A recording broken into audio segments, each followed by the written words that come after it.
Bien, novela de mi queridísimo Bruno Arpaya.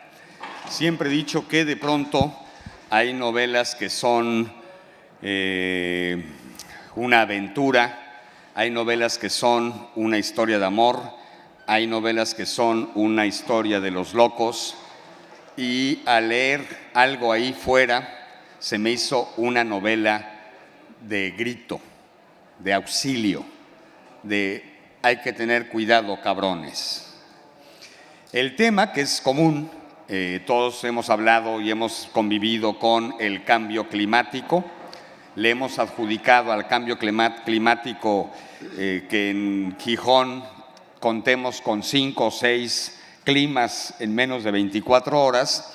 Le hemos adjudicado al cambio climático que aquí llueve y antes no llovía, que aquí hace mucho calor, en fin. Es un discurso común y corriente el estar hablando del cambio climático, pero leer Algo ahí fuera nos permite ubicarnos en lo que realmente puede suceder con el famoso cambio climático, y por eso digo que es una novela de auxilio, cabrón, porque lo que supondríamos que puede suceder o lo que nos platica Bruno que puede suceder debido al cambio climático no es un paseo entre guirnaldas, no es una visita loca a una feria, sino es una situación que de pronto llega a estrujar las entrañas. Es una hermosa novela donde la historia está dividida en 2 secuencias, y no se las voy a contar, evidentemente, no me vean con cara de este idiota nos va a destrozar la novela, no acostumbro, no pretendo decirles que el asesino es el mayordomo, ¿ok? Sino evidentemente es una maravillosa estructura narrativa con 2 líneas donde el pasado de los personajes termina por juntarse con el presente. Un presente que yo creo que nadie quisiera vivir, un presente que tenemos hoy en día, un presente que quisiera yo que no trabajáramos o que no abonáramos para que viviéramos un presente como el que nos platica Bruno Arpaya en esta deliciosa novela. Son muchos años de conocer a Bruno, sé exactamente lo obsesivo que es, sus obsesiones se ven hermosamente plasmadas en la novela, pero son obsesiones con una narrativa que nos dejan un sabor de boca de amor, un sabor de boca de solidaridad, pero insisto, un sabor de boca de ay, nanita, o nos ponemos las pilas en el presente o nos va a cargar la chingada, como diríamos los mexicanos. Creo que venimos a escuchar a Bruno y no a que siga yo hablando de loas, que no por ser mi amigo, por eso estoy echándole porras, ni mucho menos, sino porque la propia lectura de la novela verán y se darán cuenta de que no estoy mintiendo y que no estoy queriéndoles vender el libro como librero, sino estoy queriendo contagiarles como lector esta hermosa historia. Querido Bruno, tienes el micrófono. Bueno, muy buenas tardes.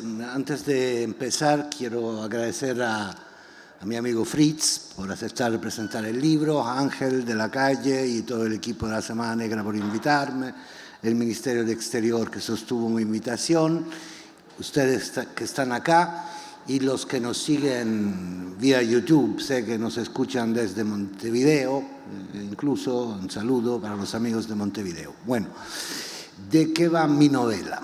Mi novela cuenta una gran migración a partir del sur de Europa, en el año más o menos 2080, una migración de miles y miles de personas intentando llegar al norte de Europa, a Escandinavia, porque en el escenario que yo describo, el sur de Europa está completamente desertizado, los mares han subido, han sumergido Venecia, Padua, muchas ciudades costeras de España y de Grecia. La planicie central de Europa, o sea, la alemana y la francesa, llueve a cántaros un mes y después sequía total. O sea que las condiciones de vida civilizadas a las que estamos acostumbrados no son posibles. Y solo temporalmente en los países que están alrededor del círculo polar ártico se puede todavía vivir de una manera civilizada, digamos, como a la que estamos acostumbrados. Esta gente huye de la violencia, de los conflictos, porque nadie piensa que, o mejor, piensa que el cambio climático es, como decía Fritz antes, que bueno, hará un poco más calor en verano y los inviernos serán más dulces, nos ducharemos un poco más si habrá agua, pero no es así. Las previsiones científicas nos dicen que la situación será muy, muy grave, porque la sequía y la subida de los mares afectará a la agricultura y la posibilidad de comer, las reservas hídricas, y habrán muchos conflictos y violencia, porque por los recursos, por las migraciones. Entonces, este escenario apocalíptico que yo he dibujado, ¿no?, es simplemente un escenario muy realístico. Yo no me he inventado nada. Este escenario es el escenario que nos dicen los científicos llegará dentro de unas décadas, sí, y subrayo sí, seguimos no haciendo nada en contra de la crisis climática. Y en mi visión, evidentemente, los migrantes seremos nosotros, porque seremos los primeros afectados por el cambio climático. Ustedes están sobre el océano, ya es más, pero los que estamos asomados al Mediterráneo, el Mediterráneo es hotspot climático, o sea que las temperaturas suben más, los mares suben más, las aguas se calientan más y eso lleva tormentas, huracanes que nunca habíamos visto en los tiempos hasta ahora. Bueno, nosotros seremos los migrantes. Y mi historia es muy simple. Hay un protagonista que es un neurocientífico que tiene una compañera, van a trabajar, a estudiar a Estados Unidos, porque, como decía Fritz, son dos líneas narrativas. Una cuenta esta gran migración, que evidentemente no es una migración, es una migración caminando, con sed, hambre, violencias, gente que asalta a los caminantes. Y hay una compañía que, cobrando mucho, asegura guías, centinelas, guías armadas, carros tanques, hidróboras, barrenas para sacar el agua, ¿no?, de los ríos que están secos, ¿no? Toda Europa es seca. Y muere mucha gente durante esta migración. Y la otra línea narrativa es cómo hemos llegado a eso. O sea, a partir más o menos de estos días, lo que pasa a poco, ¿no? Y mis protagonistas ven el declive de la Tierra, no solamente desde el punto de vista físico y climático, sino también desde el punto de vista de la disgregación de las instituciones, de la cultura, ¿no? Porque cuando no hay posibilidad, o sea, cuando hay que luchar para los recursos materiales, a veces se piensa que la cultura no sea una respuesta, que sea un lujo, ¿no?, como ya vemos hoy, pero en realidad la cultura es la única que puede ofrecer respuestas, ¿no? Y por eso mi protagonista, durante esa marcha, cada noche que la caravana se para, da cursos, da clases a los chicos, a los más jóvenes, porque por intuición sabe que esa es la respuesta, ¿no? La respuesta está en el conocimiento, en el saber y en el tratar de preservar las instituciones, lo que se puede salvar de la civilización. ¿Qué decir? Este escenario lo sé, es un escenario apocalíptico, es un escenario, pero lo repito, en la parte, digamos, climática yo no me inventé nada, todo estaba en los reportes de los científicos. Y la cosa curiosa es que mi libro en Italia se publicó en 2016, o sea que yo lo escribí en 2012, 2015, y en ese entonces los científicos ponían este escenario pero subrayo, sí seguimos sin hacer nada en contra del cambio climático, hacia 2100, 2120.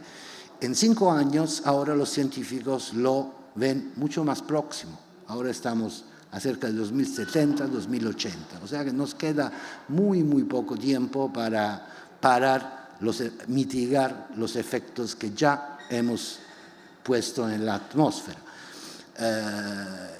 Y evidentemente lo que yo traté de hacer es pensar, imaginar lo que podía suceder en estas condiciones climáticas tan duras y tan fuertes, y evidentemente los conflictos que podían surgir, ¿no?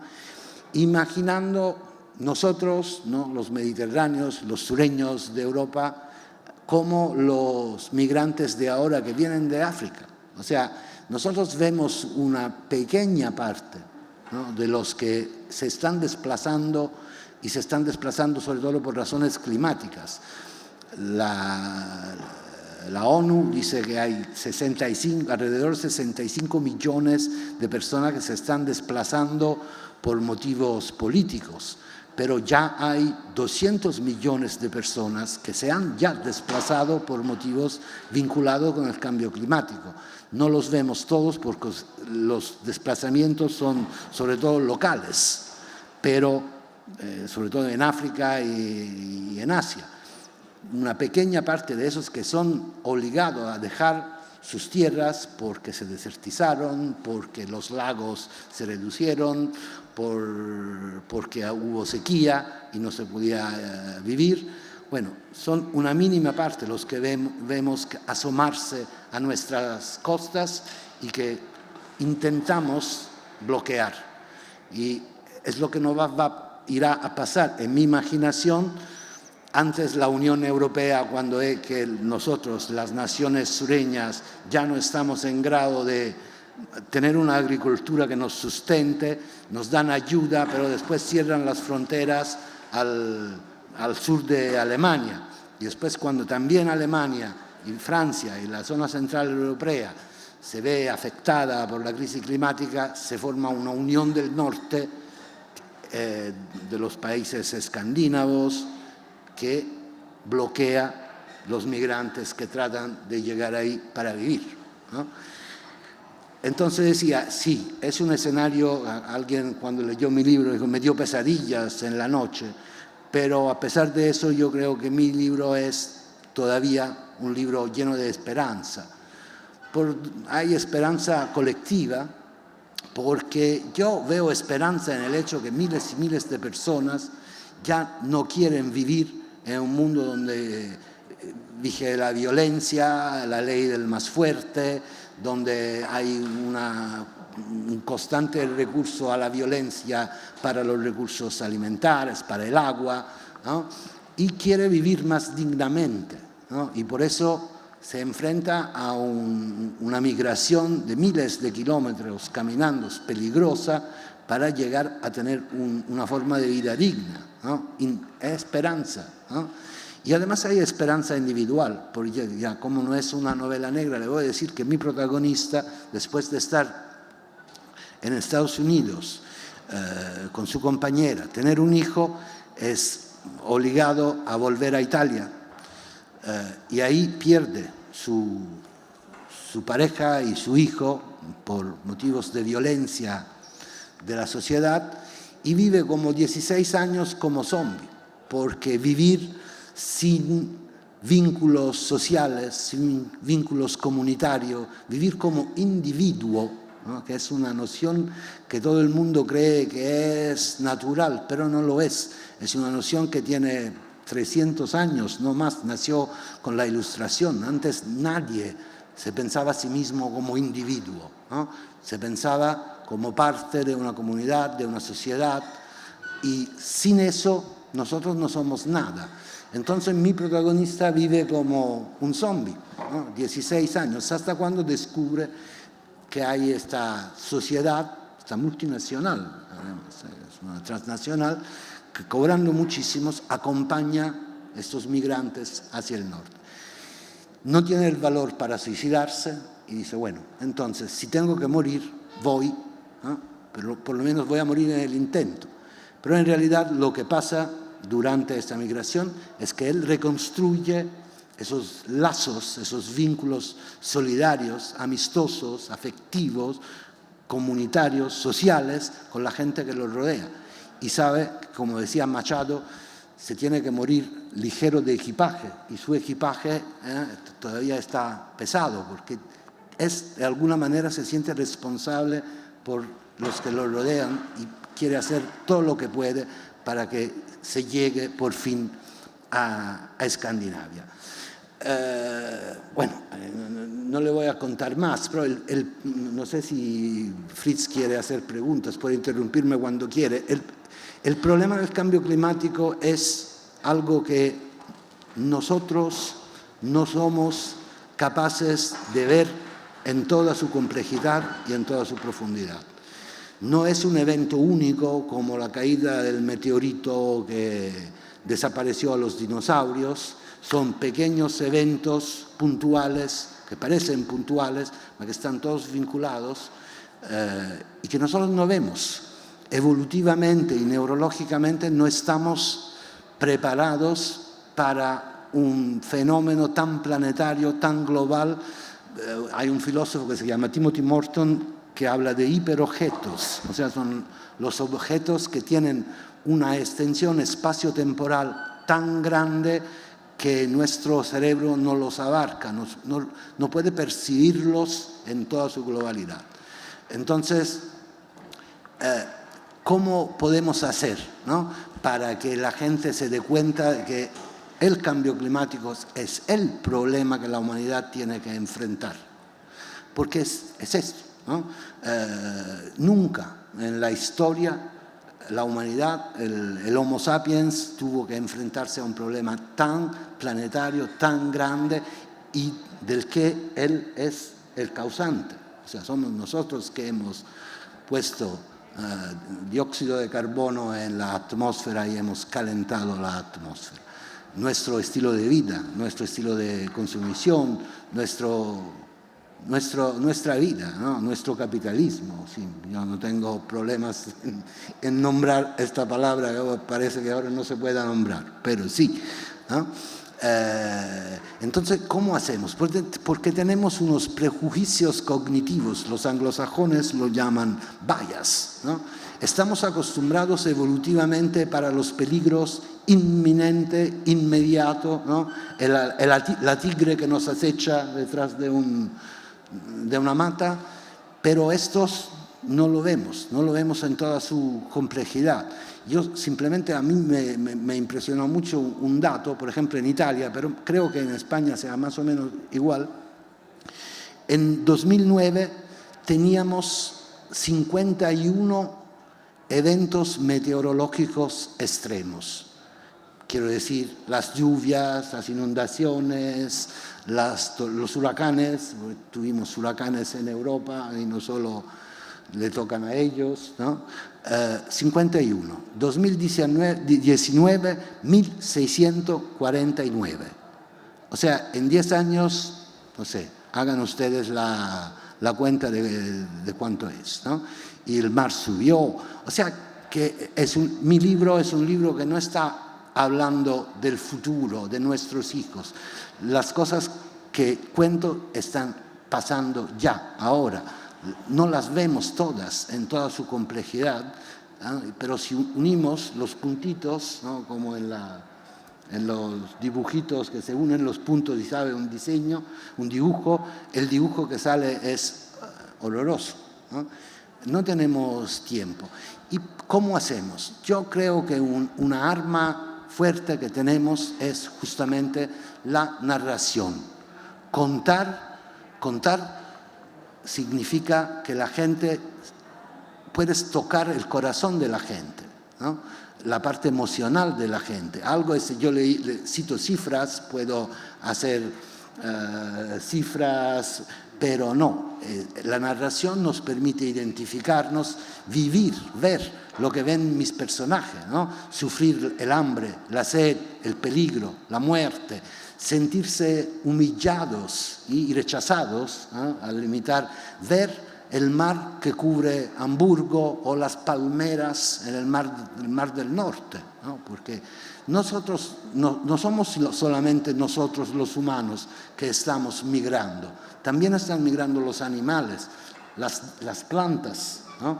Suben de altura o se desplazan, ¿no? Y en este proceso los científicos nos dicen que pronto tendremos palmeras en el mar del Norte, o sea, cambiará todo el escenario, incluso el escenario geopolítico, ¿no? Nuuk, ¿saben ustedes qué es Nuuk? Es la capital de Groenlandia. Tal vez en el siglo XXII, si estaremos aquí, Nuuk podría ser como París en el siglo XIX o Nueva York en el siglo XX, ¿no? Por las condiciones climáticas. El deshielo del Ártico está creando nuevas rutas y nuevos conflictos, ya saben.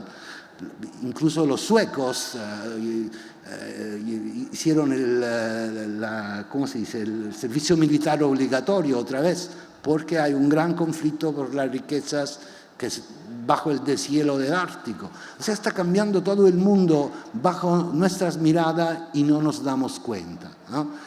Y hay que hacer algo pronto. Las cosas que por fin ahora la Unión Europea está diciendo, por fin nos libramos de Trump y algo, ¿no? Estados Unidos vuelve en los acuerdos, pero es poco, es muy poco, no es suficiente. No alcanzaremos, yo creo, me temo, que no alcanzaremos quedarnos bajo el grado y medio o los 2 grados que los científicos nos dicen que es el punto desde el cual ya no podríamos regresar en 2050. Entonces hay que hacer. Yo creo que la narración, todas las narraciones, mi libro es una gotita, pero el cine, las series de televisión son el instrumento mejor para que la gente se pueda dar cuenta de la importancia de eso. ¿Ves? Todas las batallas no tienen sentido si no ganamos esta, porque a veces veo los chicos que se manifiestan en contra del cambio climático y dicen, salvemos a la Tierra. Pero yo le digo, chicos, el problema no es la Tierra está ahí, está aquí, desde hace 4,5 billones de años. Durante esos 4,5 billones de años se extinguieron millones de especies y nosotros los sapiens somos una pequeñita especie muy reciente que si desaparece la Tierra le importa un bledo, o sea, sigue adelante tranquila, ¿no? Es que tenemos que salvarnos a nosotros, salvando al mismo tiempo los animales, las plantas, toda la especie, considerándonos como terrestres, ¿no?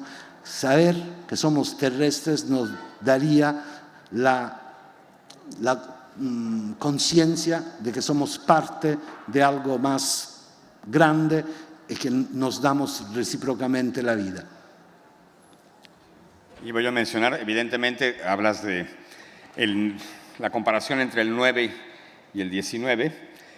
Hoy en día, ¿no? La inundación en Alemania, los muertos en Canadá por el calor y el COVID, ¿no? Bueno, se dice que el COVID tiene que ver con cambio climático, la chingada. Bueno, estamos viviendo ya de alguna u otra manera.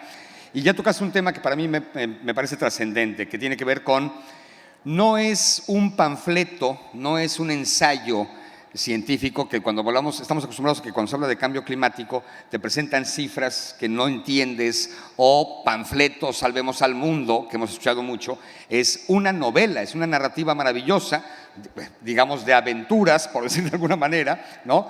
Donde nos está planteando el peligro que tiene que ver con, exactamente con la situación del cambio climático, ¿no? Y que hay que tomar en cuenta.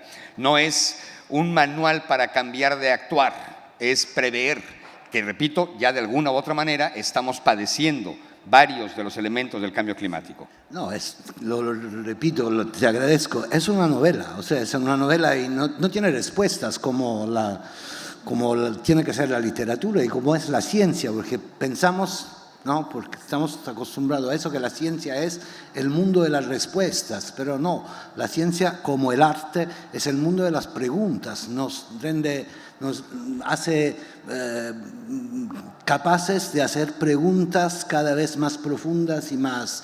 Y yo siempre digo de esta novela que me dicen es una novela distópica, es una novela apocalíptica. Normalmente yo digo siempre que soy un escritor transgender, o sea, transgénero, en el sentido que me importa un pito las etiquetas que me ponen a mis novelas. Pero en este caso le digo, no es una novela distópica, pues estoy hablando de lo que está pasando ya, ahora.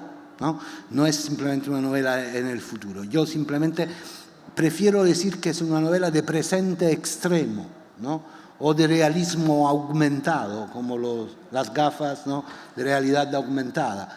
Simplemente trato de ver lo que normalmente no se ve y lo pongo ahí con mis protagonistas, intentando armar una trama que enganche. No sé si lo he logrado, espero que sí. Fue un libro muy difícil para escribir, pero como dice mi amigo Javier Cercas, los libros difíciles son los únicos libros que merece la pena intentar escribir. Yo diría para concluir que sería un libro de una chingadera que esperemos no vivir.